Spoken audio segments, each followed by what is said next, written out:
For an insider perspective on what took place this week at the Venezuelan Embassy in Washington, I'm joined by Aminta. Aminta is an activist with Answer Coalition and was part of the Embassy Protection Collective. Thanks for being with us today. Thank you for having me. Let's begin with the decision that you and other activists made to actually leave the embassy and the risk of arrest, which became a reality for the 4 members of the collective. And if you can provide us a bit of an update with the charges that they face.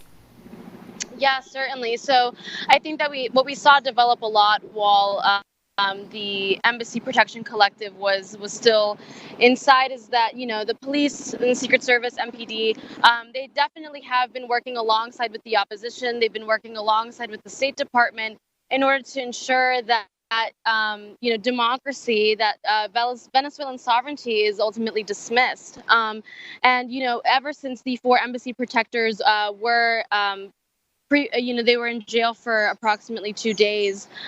They have now, they could potentially face charges of up to a year in prison and also a $1,000 fine. To my understanding as well, they do have to notify when they are going to be traveling outside of the country. So travel restrictions are also a part of the charges that are being held against them.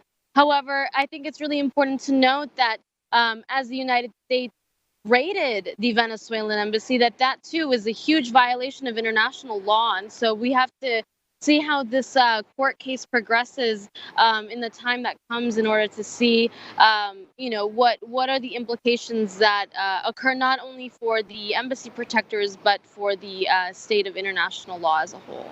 Absolutely. And after leaving the embassy, can you describe what happened when you tried to deliver food to those still inside? Definitely. So anytime that we attempted to deliver food, not only there would be opposition outside. They would make it impossible for anybody to actually enter the Venezuelan embassy. And furthermore, the Secret Service, MPD, federal agents, they all helped the opposition. They all got very close to the opposition. And so we had to sneak food in. We tried a couple times to establish a pulley system, but that wasn't necessarily always successful.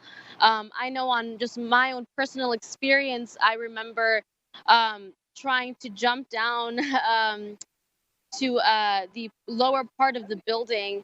And as I was trying to put a backpack of food inside a pulley, one of the opposition members, the pro-U.S. coup, pro-Juan Guaido supporter, Matthew Berwick, who has been outside of the Venezuelan embassy, for a little bit after the Embassy Protection Collective was established, he physically assaulted me and he attempted to pry the backpack outside of my hand.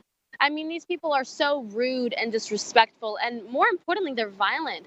I'm seeing here that you have on the screen when Reverend Jesse Jackson and Ajamu Baraka attempted to get food in, and thankfully that was a huge success. That was the last time that food was delivered into the embassy until previously. But even then, you can see in part of the video, Ajamu Baraka was had his hands on Matthew Berwick because he was violently trying to take the backpack out of peaceful activists' hands.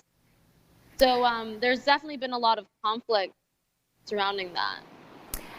Journalist Alex Rubinstein actually captured a video of you carrying a Sandinista flag in front of Venezuelan opposition supporters. What prompted you to do that, and how do the struggles of the Nicaraguan and Venezuelan people relate? Well, I mean, for me, having the opportunity to learn about the Sandinista movement in Nicaragua, I am moved by the ways in which they attempted to make a significant change for the people of Nicaragua, especially through, specifically Marxist tactics, which I think, are key. And a lot of what I see in terms of whether it's Nicaragua or in Venezuela is that you have folks who are trying to establish anything for their self-determination. People are tired of capitalist tactics driven from colonialism, driven from racism, sexism, and I think that from whether it's from DC to Managua to Caracas, our struggles are really much similar than we're taught that they are. Um, and there's a lot of unity to be presented there. So, for me, it's been really quite wonderful to be able to express not only my solidarity with the people of Venezuela, but alongside with the people of Nicaragua as well. So the collective is no longer in the embassy building, but U.S. interventionist policies are intensifying every day. Where does the fight go from here?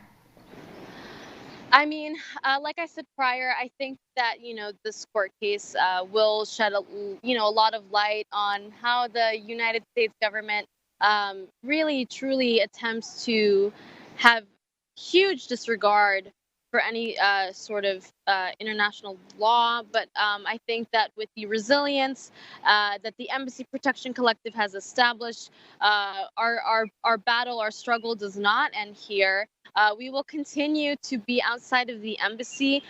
We will continue to call out people like Juan Guaido and Carlos Vecchio alongside with people like John Bolton, Mike Pompeo, because these are people who are complicit in trying to completely diminish, to remove the legitimate president of Venezuela, Nicolas Maduro. And so I'm very optimistic. I think that we're going to continue to see a lot of victories in spite, of people not being in the embassy anymore. We still stayed there for a total of, I believe, 37 days. So, there are a lot of really brilliant revolutionary people who are both on the inside and on the outside. And I am extremely eager to see how this will further develop.